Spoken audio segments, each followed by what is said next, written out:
1,000 places to see before you die. There's a shark. Yeah. Going under the boat. That is huge. Oh, there he goes. Wow. Albin and Melanie journey to South Africa, the Rainbow Nation. In Cape Town, they find joie de vivre and unsurpassed hospitality. Oh my gosh. Rob, you're so good at showing us good food. You've got some good friends. It is so beautiful, and the people are so amazing. They visit Hermanus, a magical city right on the coast. Look at that. Whales are beautiful. I've never ridden an elephant before. Isn't it? But when the Yulis hit the water, it's time for Melanie to face her greatest fear. Oh my gosh. All this and more tonight on 1,000 Places to See Before You Die. I'm going, and jump. Oh, that was hilarious. You see only 936 full moons in your lifetime. You live through only 312 seasons. And you get only 88 weeks of paid vacation. What if you had the chance to see the world? Meet Albin and Melanie Yuli, newlyweds with a spirit of adventure, who leave their lives in Colorado behind to go on the journey of a lifetime. Inspired by the book, 1,000 Places to See Before You Die, they lead us on a 5-month, all-expenses-paid odyssey around the world. Some people have said to us, how can you put your life on hold? And our response is, how could you not? 1,000 Places to See Before You Die.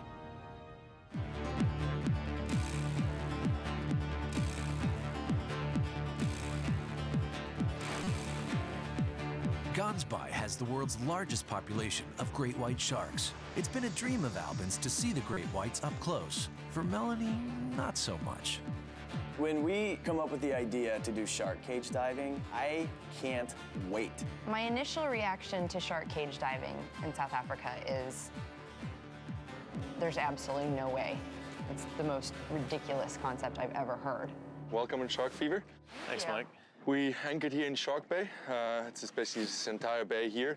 And behind you, you have about 3 kilometers from here, you've got Die Island and Gesehen Rock, which are the two main islands in the area. And Die Island is a very important nature reserve for birds, and Gesehen Rock is home to a permanent colony of about 60,000 Cape Fur seals. So that's the main attraction for white sharks to come into the area. So we basically started chumming, and this is what happens in the back here. In that drum, we've got some shredded tuna that we mix with seawater.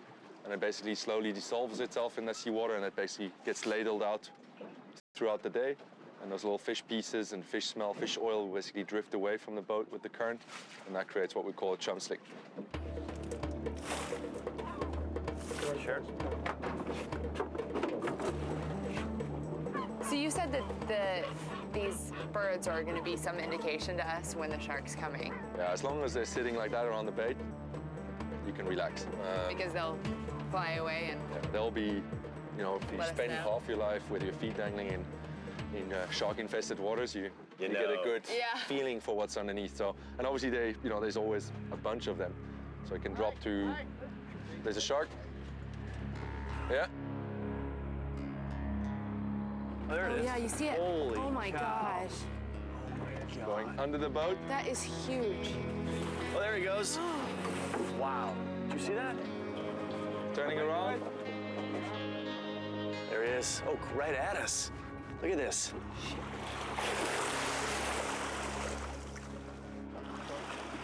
Look at him. Wow. How pretty. Just a heck of a lot bigger when you're 4 or 5 feet away from it than you can imagine. It's so thick and huge, all I can think of is that I would completely fit inside of it.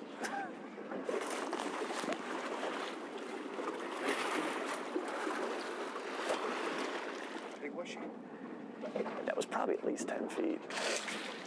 Looks like at least 10 feet, but I mean, I don't think you can get your arms around it. Huge. Awesome. Oh, there he goes. Wow. Go, bottom. That was cool. Wow. Can you believe that? The sharks have moved in, and now's the time for the Yulis to jump. From within the safety of a shark cage, they can closely look at these immense and terrifying swimmers.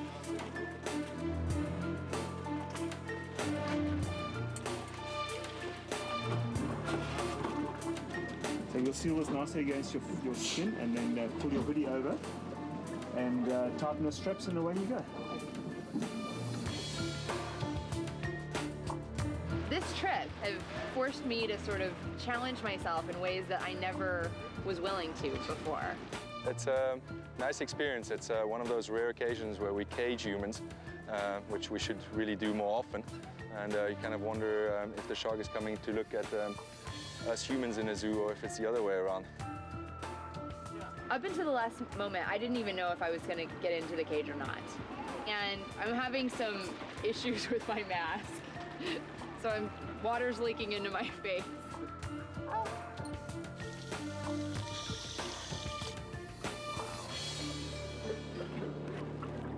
This water is freezing. I'll be trying to give you some directions on where to look for you to see the sharks, okay? Sounds good. Albin and Melanie come to see that viewing a shark from the bottom of a glass boat is a very different experience than from inside a small cage. I see the head coming at us, and it goes right by, and this shark is moving so slowly, and it's so big. Okay, go down, right in front of you to the left. Oh, there he goes. Oh my God. Seeing him breach out of the water. Go down. And seeing that whole body out of the water and crashing down. This is awesome.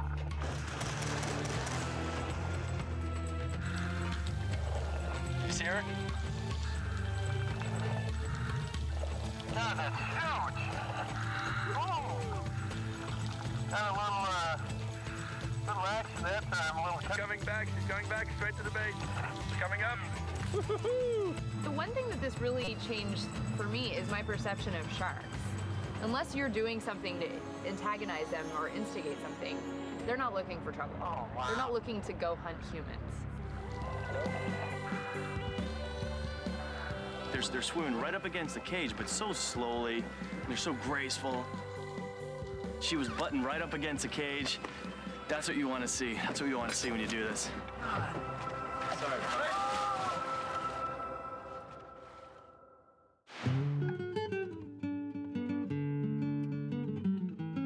The Yuleys continue their journey at Birkenhead House, an exclusive boutique hotel overlooking Walker Bay. Birkenhead is named for the British ship that sank in the bay in 1852, right in front of where the hotel now stands. Birkenhead House is a special place. It's a very unique property. We only have 11 bedrooms, and each room is different in their own design. So each room has got its own unique feel to it. That's why people like to come to us over and over again, because every room is different.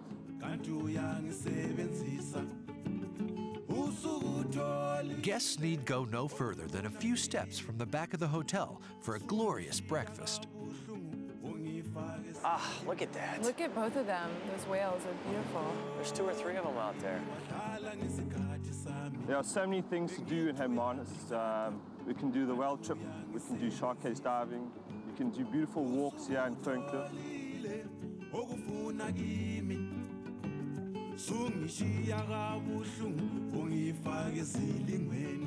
Sitting in our hotel at Birkenhead House and watching the whales just hang out right out behind while the waves are crashing on the wall right below our hotel was just an amazing sight I never thought I'd see in South Africa. Set in the Utanigwa Mountains and surrounded by the Indian Ocean, the Botlierskop Game Reserve is home to some 26 animal species. This family-owned park is dedicated to the preservation of some of our most exotic and rare creatures. Albin and Melanie are intent on spending their first morning in the park enjoying a picnic. But getting there is half the fun. Oh my God. How do we get on them? Right here? I'm scared. They're elephants. Hi. Holy cow. Hi, good morning. Hi, Melanie. I'm Gesehen. Nice to meet you. Nice to meet you. Albin, nice to meet you. Wow. Nice car. Got it? Yep. Easy. Gosh. So comfortable. Oh, yeah. perfect. Okay. I've never ridden an elephant before. Is it your first experience? This is my first. Okay.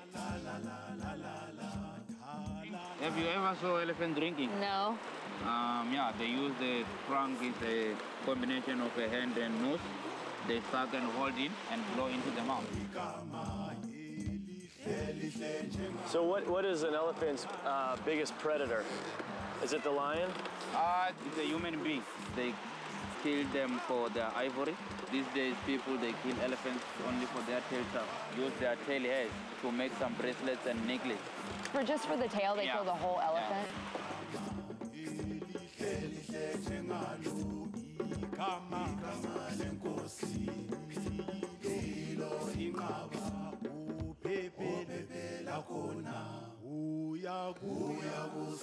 Guys, there is your big That's stuff. beautiful. Wow, yeah, you're gonna enjoy. Thank you so much. So do we valet park this thing?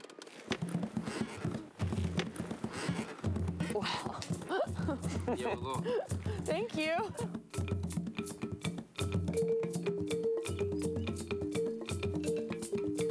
Champagne breakfast out in the field in South Africa after getting off our elephant. Wow. The Yulees will be staying at the Botlierskap Lodge, the centerpiece of the 7,400-acre reserve. The lodge has gorgeous views every which way you look.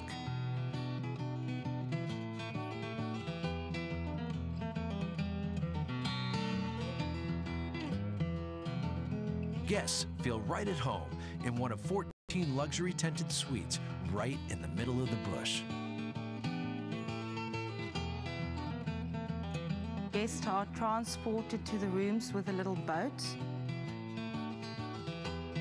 I know one of our guest comments once said, when God made Earth, he must have started here. And I think that's the whole project, or the way the lodge started, was behind that, to do everything a little bit different than any other place.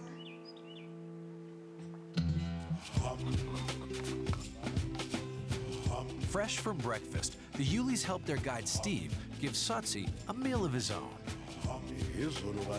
When you stuck your hand in his mouth, what were you doing? Just putting it on his tongue or what? And feel the tongue, and yeah, that's why we're going to see how arrangement are the teeth inside.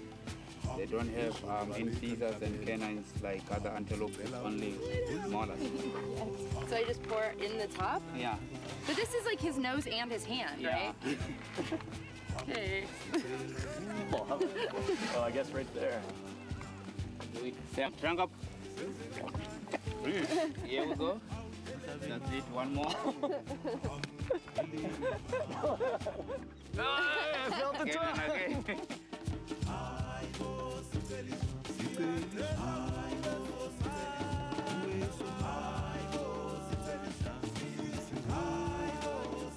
Later, the Yulees get a lift back to the lodge.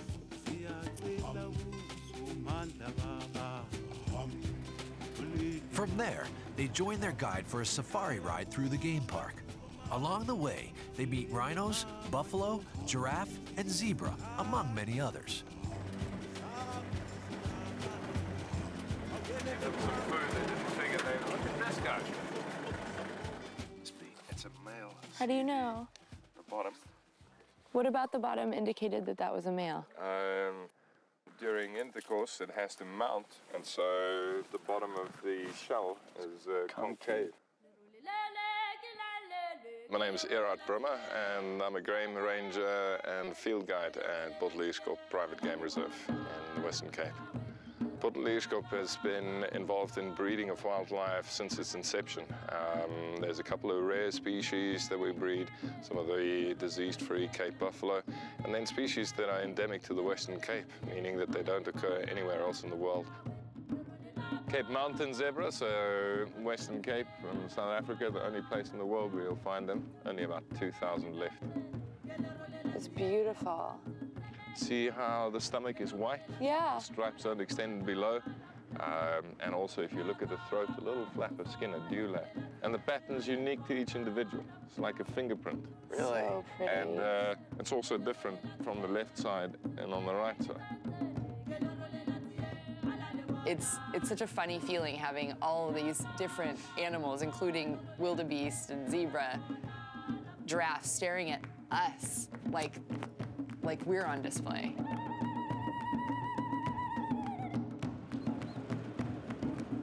They look so peaceful, you know? I know.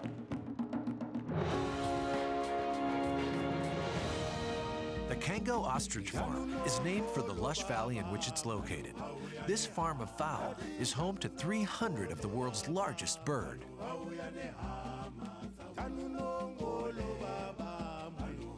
Hi guys, my name is Ranger. Myself been on this farm, Kango Ostrich Farm, for about 12 years, and I'm looking after these beautiful birds. 90% of the population of ostriches is in the Little Caribbean. 80% of the population of the world is in the Little Caribbean. Nobody can touch us ever. Between the little chick, that's a chick, Yeah. and the air bubble, that's his oxygen, it's a membrane. Oh, wow. What's amazing is that on the day of hatching, he needs oxygen and room to move. He will break through that membrane.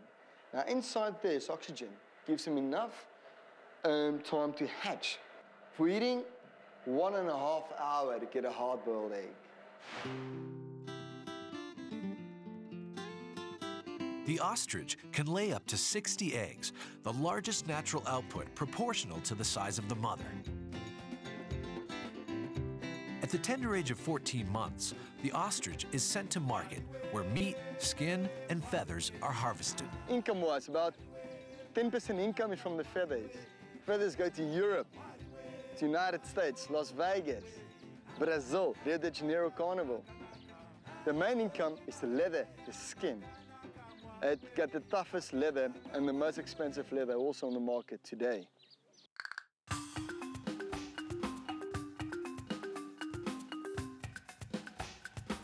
Hang on to the wing here. There's a thin area, hang on there, and here. Are you ready? Yes. Excellent, let's go. Hop, off, come, lean back, keep your balance, and then away you go. Lean back.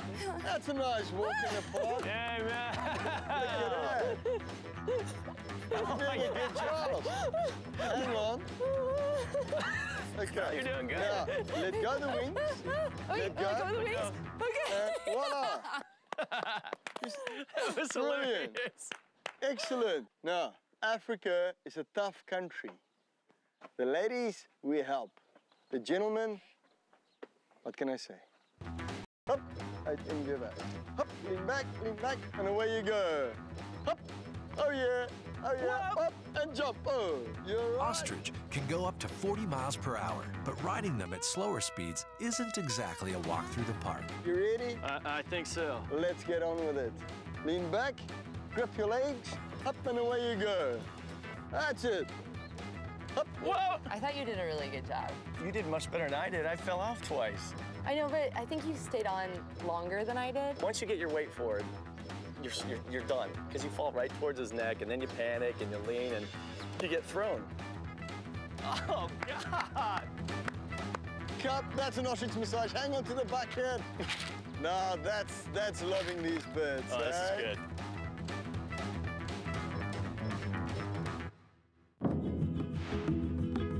Traveling southwest of Karoo, you'll come upon Cape Town. Cape Town is a world-class destination.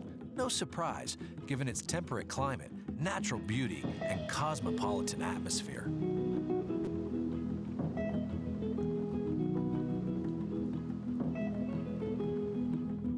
We're at the southern tip of Africa, and I might not be joking when I say that Cape Town is the jewel of the crown of Africa. Rob Davidovitz knows the city like the back of his hand. He introduces Albin and Melanie to some of the region's glorious sights and citizens. People that live in Cape Town is like having one world in one city. We are an extremely diverse community of races, colors, creeds, and many, many nationalities, and the whole melting pot of religions.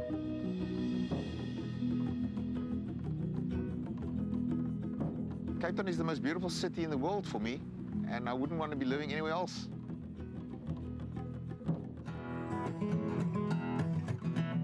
The famous Table Mountain, which rises more than 3,500 feet above Cape Town, offers expansive and much photographed vistas. Table Mountain is one of the world's most magnificent mountains that straddles one of the world's most magnificent cities on 3 sides.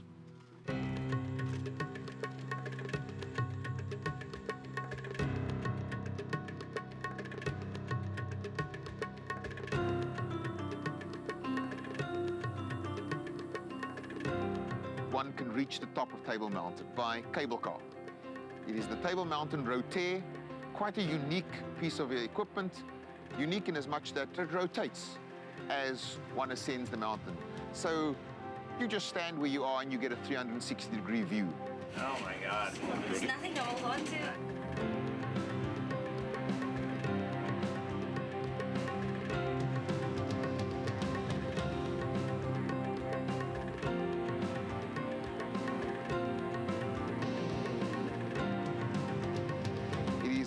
A symbol of Cape Town. For me as a Cape Townian, Table Mountain says home.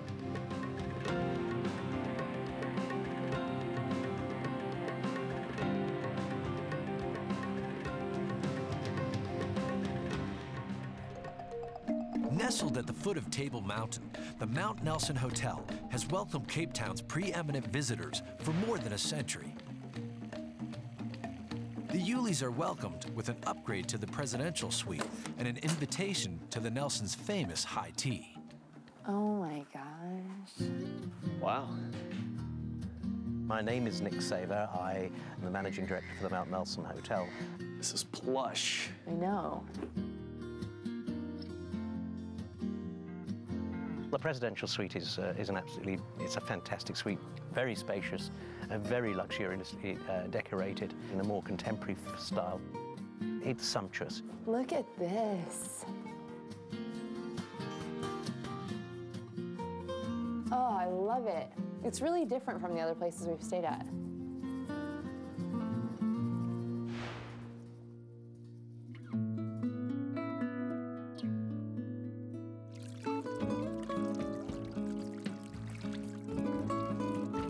Afternoon tea is incredible. We've become so famous for our afternoon teas. People who haven't even been to Cape Town sometimes travel here just to take afternoon tea. Really, really quite stunning. Really a lovely, lovely, and it's of course very reasonably priced as well.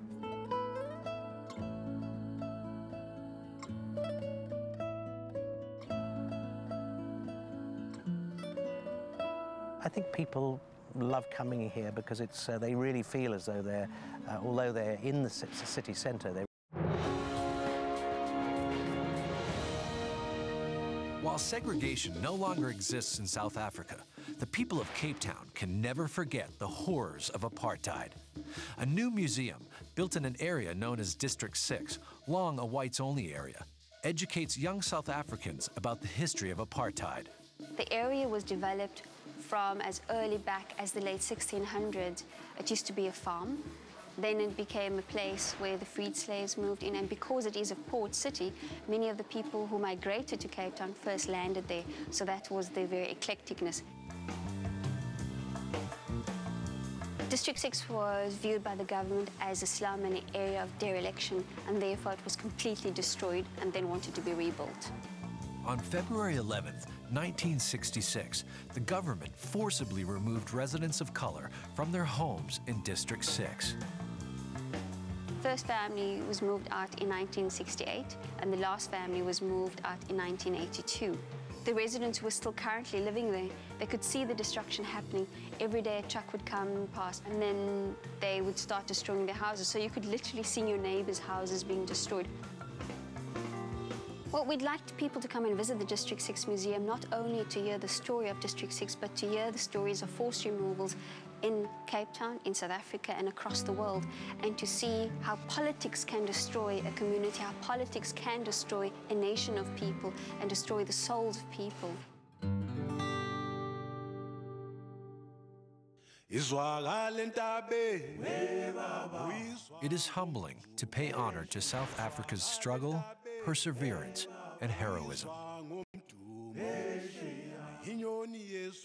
Here we are in what is called the township. It is essentially a black neighborhood where people black South Africans live. There are heroes everywhere. Like many South Africans, Lillian Gwaitana pulled herself out of poverty through sheer ingenuity. My name is Lillian Gwaitana. Please welcome to Kayamandi. I'm in Stellenbosch, not far away from Cape Town. After losing her job, she needed some money to hold on to a modest piece of land. Using a tiny cast-off stove, she started baking scones for school children, feeding the economy and the local kids all at once. It's little. It's very little. It's little. Once upon a stove, that was the name. When I gave the name, I was under pressure, you know, when they ask, can you name your business? And you know, when you name your business, you need something, you know. You know, name is very important because, you know, when you name your thing, it tells about you. So when I think it was the only thing I can tell, it was the stove. I can give the credit to the stove. The stove did it for us. So that's why I named it Once Upon a Stove. It must take hours and hours to make scones and muffins and... Yes, that's why it was a tireless job. Right, I'm sure it was tireless. Yes, I used to wake up at 4, sometimes at 2, to bake the 25 liters of bucket, you know, of scones. I'm well known because of the scones all over Kayamandi.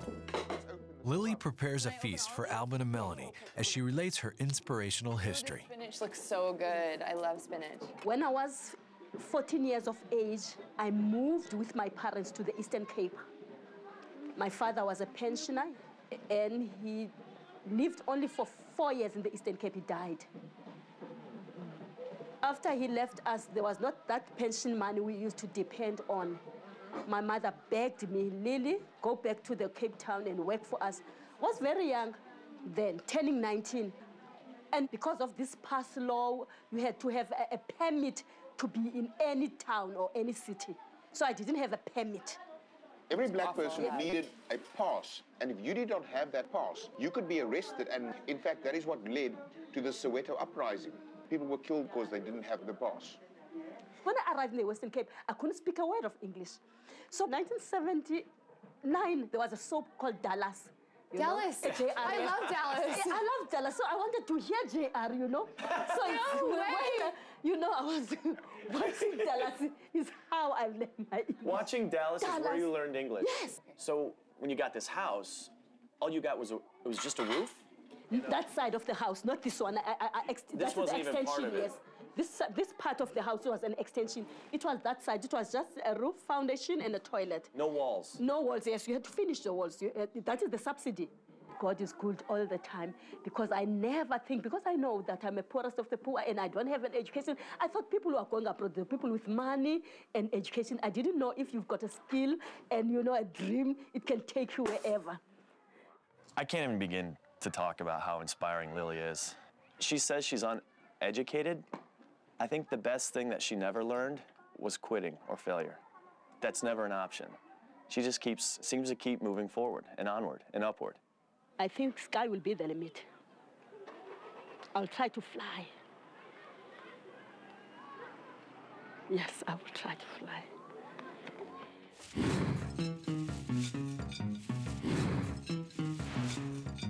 Lily suggests they walk through Kayamandi to see how the people live.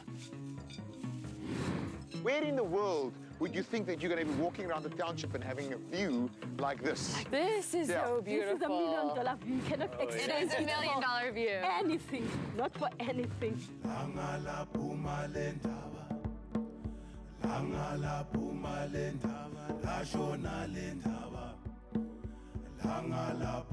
is a community where the neighbors look out for each other. It is a place where if you do something wrong, there are a million witnesses around here. Because they are protective of their community and they are protective of their neighbors, they will come to the fore as a neighborhood watch, and you will have street justice. So this is the business district? Is that what you called it? Yes, it's business district. As you can see, it says Spaza, which is a word for a grocery store.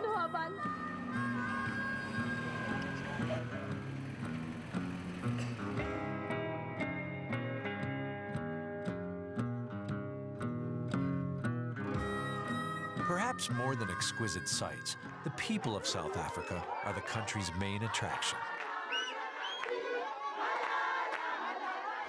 Albin and Melanie have been invited to a bridal shower, Cape Town style.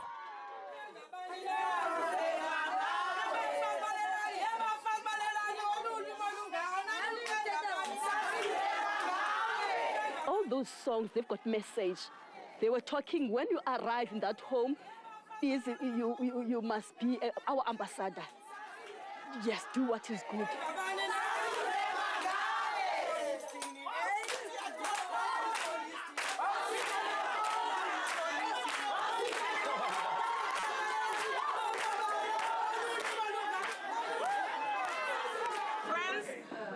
What we are gathered here for is to celebrate the families announcing today that Numisa is getting married soon.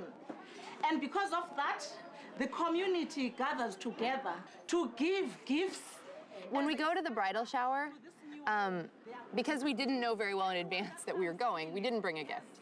But what we did bring was money. And having been a bride a year ago, I know that that's what any young couple wants.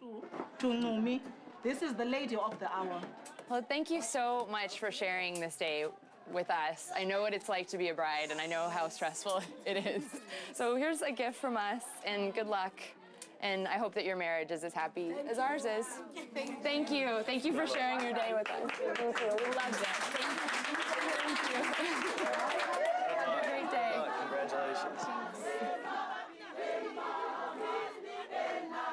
Going to the hen party today, it's so much fun. It's singing, it's dancing. It's like nothing I've ever experienced. Getting to spend the day with one of the most amazing women I have ever met, Lily, with her family, her neighbors, in the township outside of Cape Town was just a life-changing experience. That is the way we show how we are happy. You need to make that noise. When you hear that noise, it says, come and join us. We are enjoying ourselves. The Boka is the heart of the Cape Malay culture. It's a picturesque region on the slopes of Signal Hill above the city of Cape Town. It goes back to early 1800s when a local doctor wanted to let his house be distinguishable from all the other houses, which were like, all the houses would have been like that, plain white. So the doctor, on the next block in fact, decided to paint his house like a chocolate brown with purple sidings so that people would know that that was the doctor's house. Yeah. And everybody else in the area thought, hey, this is a pretty cool idea. And they all started painting their houses in these multicolors. So there's no historic significance to this whatsoever. It is purely individualization of each person's house. But come, let's walk down that way. It's really pretty.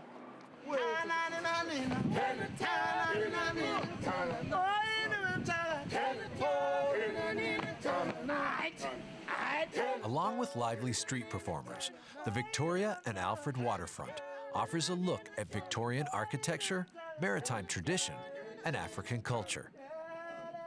Boutiques, jewelers, galleries, and craft stores keep a discerning shopper busy for hours.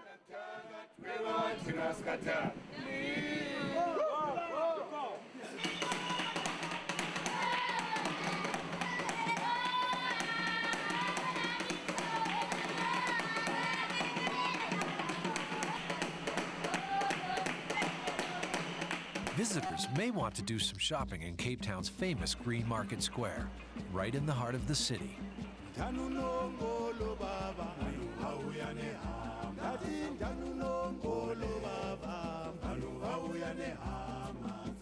We are in Green Market Square, where all the people, they come and trade things, and we sell to the customers, tourists, you know, they like our African art.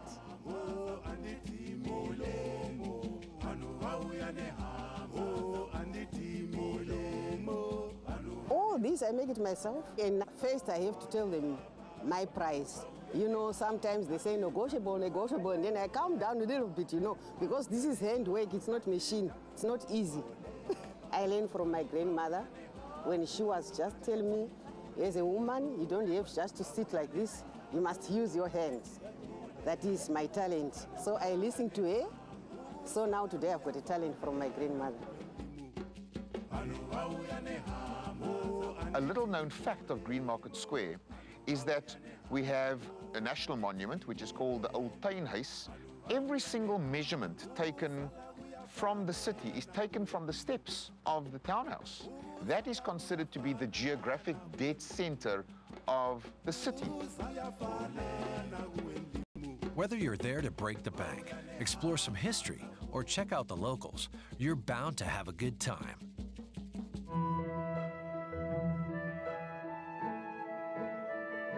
Albin and Melanie are on a ferry to famous Robben Island.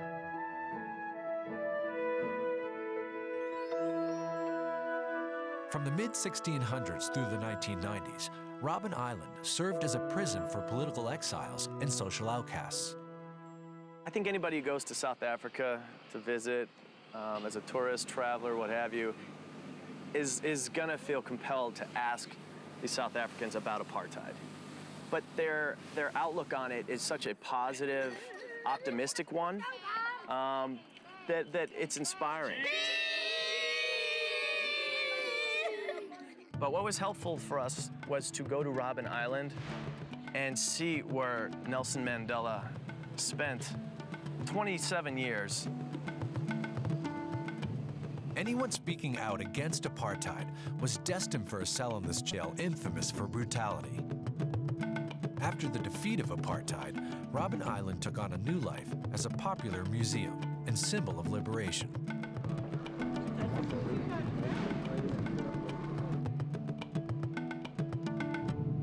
These are pictures of detainees. See, they've got leg irons where where two people by two are shackled together. They weren't allowed to wear shoes? No, because it was, you could conceal things in shoes. That was their prison uniform.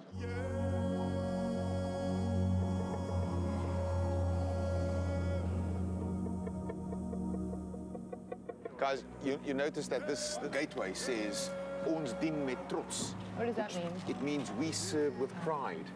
The guys that came here were not working with pride. They were working under duress. It was a liberation hard won. In 1976, black students rioted against the National Party's apartheid rule. The Soweto Uprising, the most famous protest against apartheid, triggered a worldwide backlash against racial segregation. But in Soweto, the riots led to arrests, with protesters exiled in Robben Island.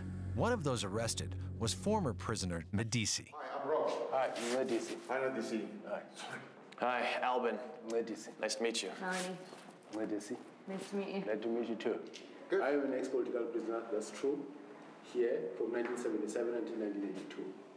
Why were you incarcerated? Well, I was part of the students of 1976, and I was arrested in that period, charged for conspiracy to commit terroristic acts and sabotage.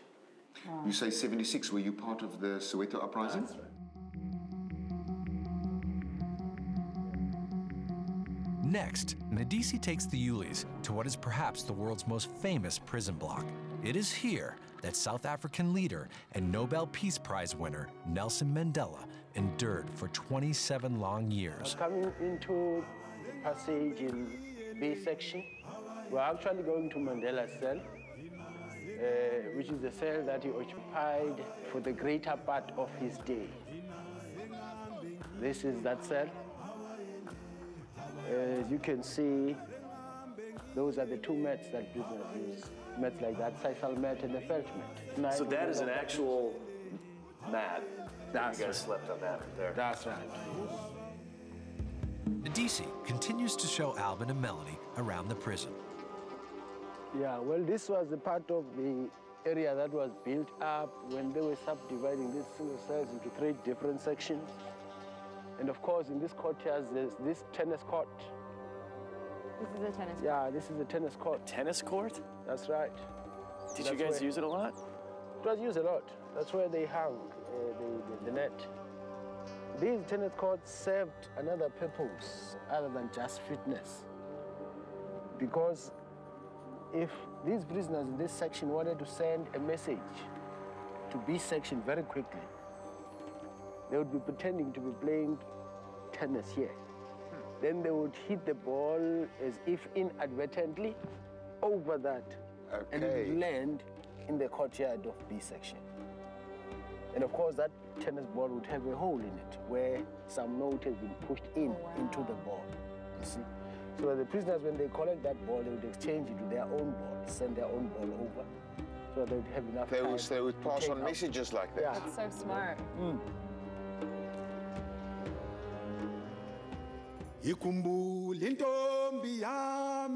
This is the cell that I occupied.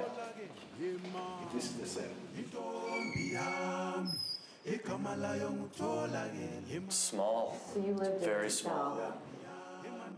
What happened if you had to go to the bathroom? Did you have to call somebody over to let you out? You had a bucket. A bucket? Yeah, you had a bucket here. And how long were you in this prison, in this cell? In this cell, I think about 2.5 years. How do you feel now, standing in the cell? Well, I don't feel anything particularly negative about it, really. Maybe it's because I'm aware that I'm free. There's no way that I'm going to sleep inside the cell again. Right, now you're free. Yeah. Our guide had to serve 5 years in this prison. He's got an incredible outlook on the whole thing. He never sought revenge. He just looked at how he could serve the greater good. He's very inspiring.